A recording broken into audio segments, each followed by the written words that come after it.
Thank you, Mr. Ranking Member. Mr. Combs, during your tenure as lead auditor for the Veterans Crisis Line, was it your experience that responders were the only employees to answer the phones? And could you elaborate on that? Did anybody else answer the Veterans Crisis Line phones other than trained responders? Thank you for the question, Senator. So trained personnel, yes. Responders that worked every day, all day as responders, no. They did bring in people to work during overtime periods. So these were other VA employees? No, I'm sorry, I should clarify.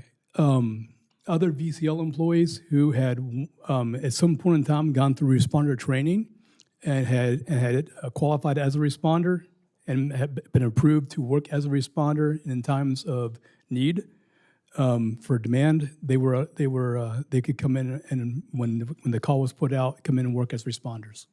Okay, so these are folks who had been trained as responders, but maybe are now doing some other job that's not responder training, and Yes, then they were given the opportunity to work overtime to help answer the calls. Yes, ma'am. Okay. Did they receive any guidance or training or currency refreshers to assist them in doing that overtime on the hotline? These non-responders, even though they had, it's like saying that somebody got the training once upon a time, now they're off doing something else. Now hey, you can pick up a little bit of overtime answering the VCL.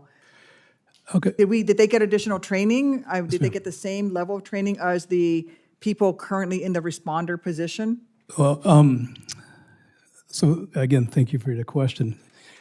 The 2023 IG report, that the Inspector General reflects that practice stopped because of that incident that's described in the report. And in fact, how would I say this?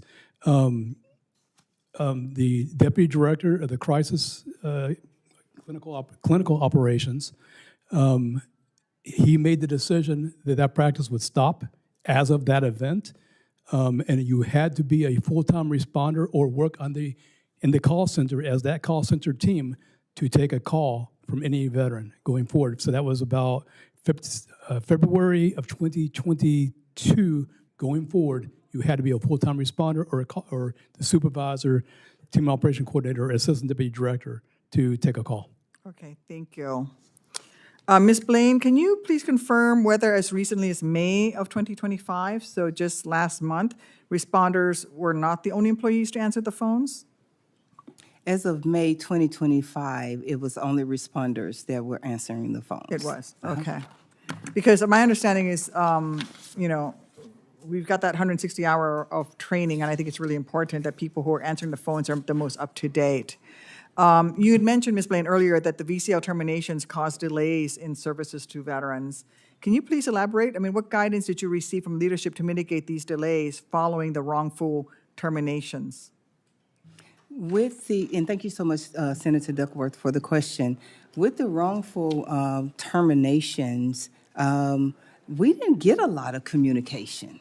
That's one of the concerns with the Veterans Crisis Line, is there was not an evolving door on communication. It was pretty much like, here's where it is. Oops, we've changed directions, and going from there, just, keep working as normal.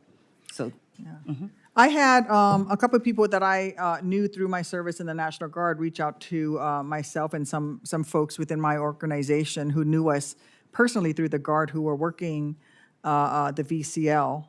And some of them received termination notices and their supervisors didn't even know. They just got the email. That is a failure of leadership. Okay. Because that has been the bane of my existence at the Veterans Crisis Line. Again, part of my responsibility at the Department of Treasury was to train supervisors. And I would often share with them, you all are literally just a grade up with no power. You're getting information at the same time that the responders are. There's no way that you could adequately prepare to funnel information down to us because your leadership fails to trust you with information and how it's delivered. That is poor leadership. One of the issues, or one of the things I often say is, leaders lead, managers manage. But if you have a leader trying to manage, you've already missed the mark on what you're supposed to be doing. Thank you. I'm over time, Mr. Chairman.